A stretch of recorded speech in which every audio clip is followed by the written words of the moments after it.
Hey everyone, so today I'm out here prepping some of our beds for winter.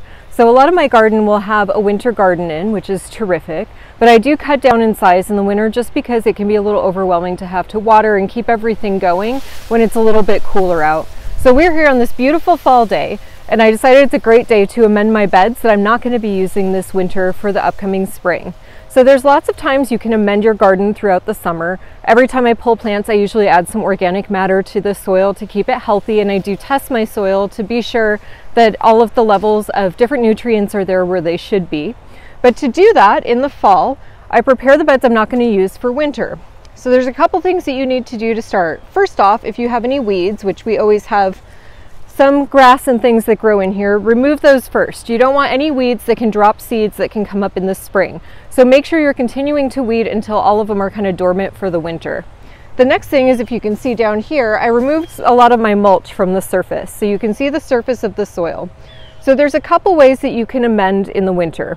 Typically you don't want to use chemical fertilizers, reason being because those are really fast acting, and by the spring a lot of them will have kind of gone through your soil already, not been utilized by plants, or they'll just kind of sit being dormant because the temperature and the soil temperature isn't appropriate for them to really be active in your soil. So what I like to do is take this opportunity to add some good organic matter to my soil. So I'll take my trowel here and show you. Right here I have two things I like to amend with. This is the Regenerator Fertilizer that we carry. It's a terrific fertilizer. It is organic and it has all kinds of really different, unique ingredients. So your soil has more than just the typical nitrogen, phosphorus, and potassium. It's a good time to put things like this down because even though they are just as slow acting as some of the chemical fertilizers when soil temperatures go down, you also want some of these to start breaking down a little bit for spring, but they'll still be there then if you test your soil in the spring. The other thing that I'll put down is some compost. Right here we have some organic mushroom compost. This stuff is terrific. So what you're going to do is you're going to take either your fertilizer, or I'll take some of my compost here, and just kind of scoop some around into your soil.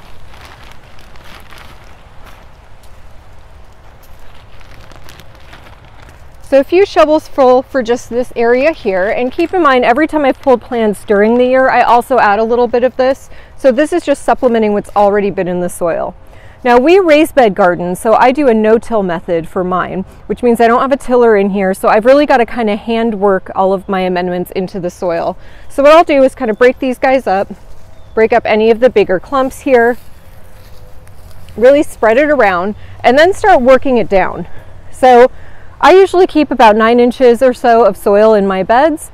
This time I want to keep it worked down until probably about 6 inches down. That's going to allow all of those nutrients to start working into where your plant roots are going to be in the spring. So I'll either use a shovel, or in this case my hands, and just kind of dig it through. I do the same thing if I was using the Regenerator Fertilizer here.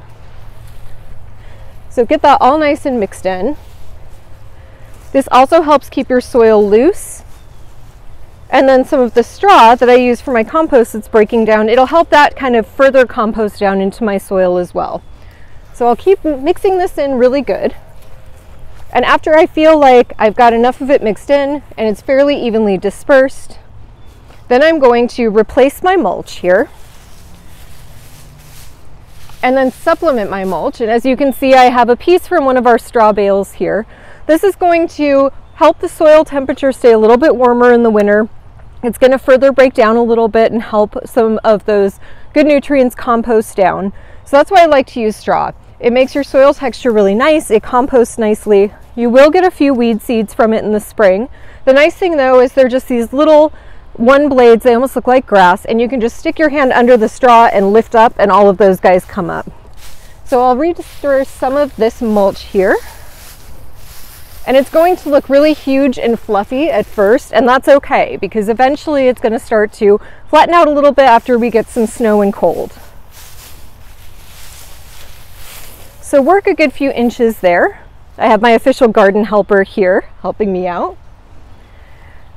And then that's it. Really, you can just leave this, and then come around February, when I'm starting to want vegetables in my garden, I'll do another soil test and I'll see exactly where my nutrient levels are at, exactly what I might need to add to get my plants in here, and then I'll keep working on promoting healthy soil for spring.